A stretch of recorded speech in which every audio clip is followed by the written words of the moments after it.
I'm delighted to be joined by Fairyhouse General Manager Peter Rowe. How are you, Peter? Getting excited. We're building up to our second biggest weekend of the year, and in the middle of winter, if this weekend doesn't set the pulse racing, nothing will. Hatton Grace weekend, of course. This weekend's renowned for the first weekend in December when it kicks off on Saturday, which obviously is the 30th of November. 7 race cards, competitive entries for Saturday. Yeah, plenty. Again, slightly disappointed with the entries for the 2 mile one, the Grade B Easy Fix Chase. We've 7 going to post, 7 entered at this stage. Last year's winner, Duke of Tay, Dr. Phoenix, plenty of interesting horses in it. I thought there might have been a bit more strength and depth with that race. But look, we've a very good beginners chase in the card and a great maiden as well. Obviously, the big day is all about Sunday. So what work is involved then on Saturday evening, Sunday morning ahead of the big day in terms of moving railings and fences and hurdles? Well, we're very fortunate here that we've got such width that we'll set up for 2 very distinct days. So it allows us to set up 2 very distinct tracks. So we'll have the hurdles, everything will virtually be in place for both days. And we'll just take down Saturdays and just swing around gates and wings and gear up for Sunday's racing. This year, it's hard to believe we're racing probably on soft ground, I'd imagine, on Saturday morning. This day last year we were on good shielding in places. We've had 7 inches more rain this year than we had last year. It's a very different year. Every year is different, but this year, and that I think is filtered through to the quality of entries we have for our feature races, because horses have been able to go a lot earlier than they did 12 months ago. Obviously it's good for everybody that we're having this rain. You start early on Saturday, 11:50 start, 7 race cards. And then Sunday, you start off with the juvenile hurdle, which has 9 entries. Yeah, look, it's this card, you look at it every year, and it's everyone all the way through the season will keep referring back to these races, from the juvenile hurdle up to the bumper. Don't get the bumper is the only non-black type race in the card, and yet it won last year by Envoy Allen, so that's not a bad card. Who of course has entered in the Royal Bonds. Yeah, and that's what we love, particularly in Fairyhouse. We love to see horses progressing. He won his bumper here last year. It was a maiden bumper. Then he went to win at the Dublin Racing Festival, and then went to win at Cheltenham. And now he's coming back here, having won his maiden hurdle, to run in the Grade 1 Bar 1 Racing Royal Bond. And with the Royal Bonds, Hurricane Fly, Jesky, Nicholas Canyon, 3 to mention of some very good horses that have gone on that have won the Royal Bonds. Absolutely. It's amazing the last couple of years when the going has been that bit quicker. A few of them didn't follow through. Last year, Quick Grabbing, he went then to Christmas. But, I think we've because of the easier ground we've had this year, we'll have much more strength and depth in terms of the horse that are running it. You look at Abracababras, Charles Burns' horse that won in Tipperary, Soviet Pimpernel. It's a great race and depth with a lot of winners and graded winners running in it. And Derver Star, Gavin Cromwell, a local to the course here as well. Absolutely. There's a great selection of trainers, particularly in the Royal Bond, and it's great to see, because that's what people aspire to have, runners in Grade 1 race, and it's great to see all those trainers with runners, as well as the Willie Mullins, the Henry de Bromheads and the Gordon Elliots. And then we move on to the Drimmore then. Huge race, 2 mile 4 for novice chasers, Battle of Dian, Champagne Classic who won in Wexford the last day, Expatriates, Ronald Pump has been supplemented into a Sam Crow, who we all know, and Fakar Dunary of Joseph O'Brien, who was mighty impressive in Navan the last day. And you've gone to such depth, and yet you didn't mention the Boyle Sports Irish Grand National winners as well. To have Burrow Saint in the race as well. It's very unusual to have that's true. To have an Irish Grand National winner. The novice season ends on Sunday, on the 1st of December each year. It allows horses that win from February to run as novices until this being the end of it. So that's what qualifies Burrow Saint for it. And it's great, it is a cracking race. Ronald Pump was probably the most impressive beginner's chase winner I have seen in recent time here at Fairyhouse. Yeah. That was a very strong beginner's chase he ran here on the race schedule day. There was 5 of the horses that ran, including Bob Palm, who had entries in the Drinmore. And yes, after the second last, dropped the reins and he opened up very quick, popped over the last. I think he'll take a lot of beating, but then we've Sam Crow in it. Fakir Dutery getting all the allowances. It is as good at Drinmore as we've had. Don't forget last year, Laurishburg and Delta Work served us up a cracker. Every year, the Drinmore, because the horses at this time of the year coming up from the 2 miles, the 2.5 and the 3 milers, they all converge in this race, and then they'll see afterwards where they go. And both those horses that you mentioned, Delta Work and Laurishburg, both went on then to win grade multiple one, grade ones between after that then. So, you know, it is what racing is all about, you know, and particularly chases the Drinmore, you know. Yeah, and then we move on to the Porterstown. It's a great staying handicap chase over 3 mile 5. I suppose horses running this then to be looking towards to maybe next Easter then as well. Exactly, it's the only other race we have in Fairyhouse over the Grand National Trip at 3 miles 5 furlongs. You know, as I said, on the day, you look at it, we're going from juveniles for 3-year-olds over 2 miles right up to Porterstown. It's such a wide variety of races, you know, and you see Forever Gold placed in an Irish Grand National, General Principle, the winner of an Irish Grand National. You know, it's a lovely race just to slow down. Haven't had the graded companies to get people just to take a breath before we get back into the next grade one.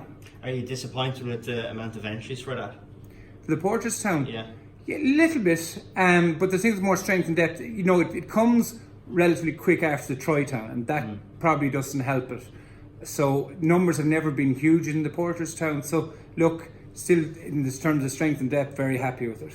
Then we move on to the feature race, I suppose your second biggest race of the whole year after the Grand National, and that's the Hatton Grace Hurdle.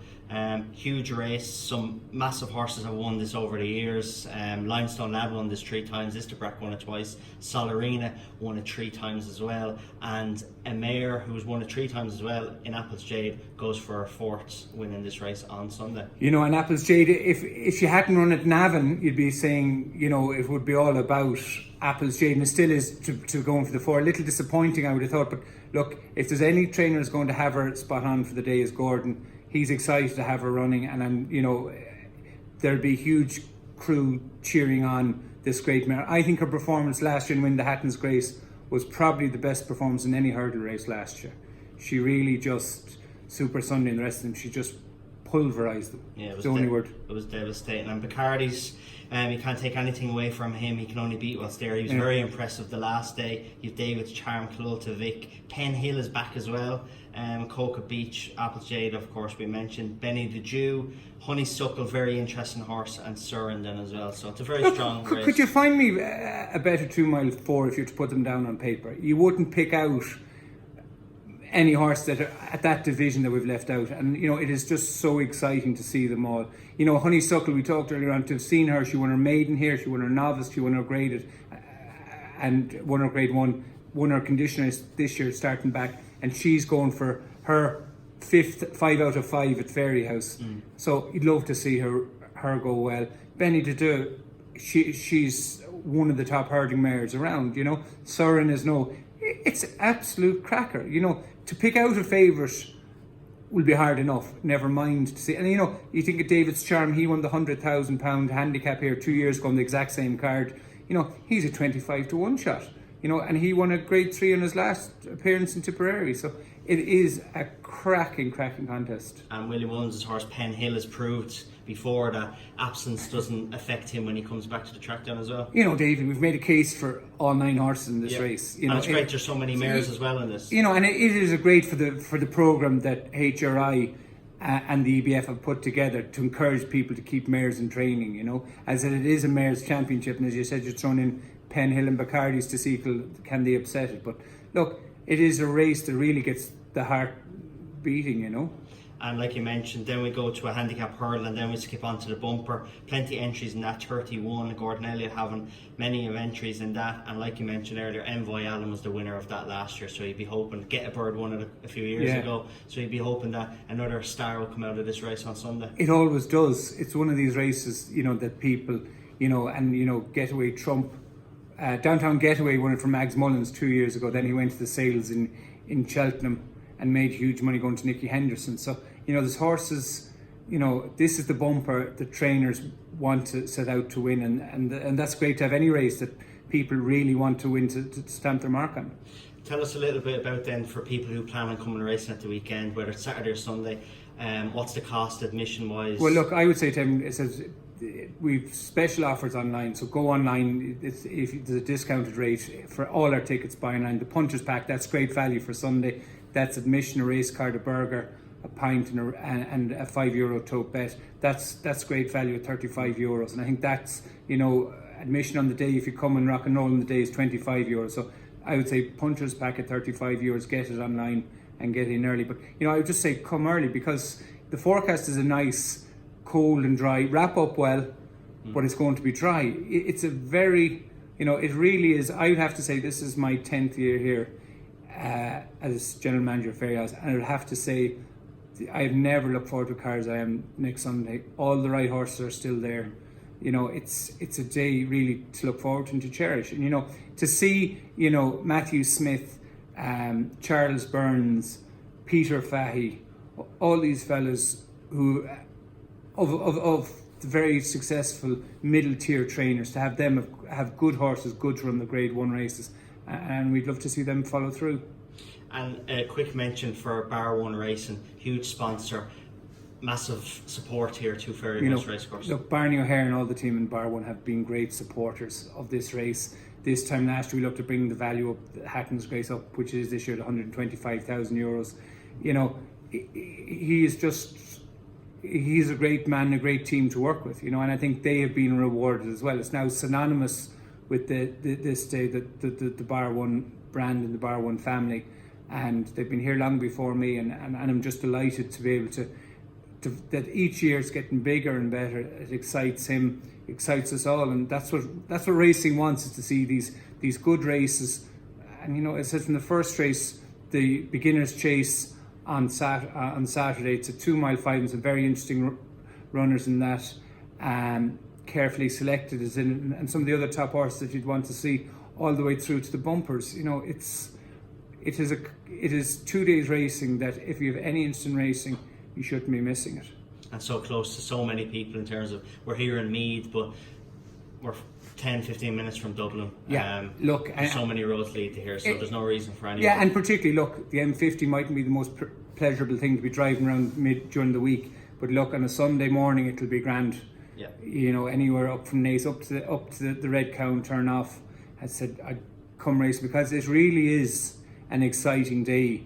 I think the one fear I would have after the day, it'll be so many top winners that they won't get the credit they will, because it'll be outshone by something else. If you win the Bar 1, or if you win the Royal Bond or the Drinmore, in any other days these horses would be absolute stars, but because there are so many stars in action, there will be so many stories to come out of it, that unfortunately some of the stories won't be getting the attention that they should. And that is one thing that I'd love. It's bang, bang, bang, like Grade 3, Grade 1, Grade 1, Grade A, Grade B handicap, Grade 1, Grade A handicap bumper. That's not bad. Couldn't ask for much more than that. No. Well, listen, Peter, thanks for having me. I know you're very busy with preparations now for Sunday. Best of luck for the weekend, and enjoy it. And I wish you well, and as I said, we love seeing the weekly podcasts, and keep them going. Brilliant. Thanks very much, Peter. Thank you very much.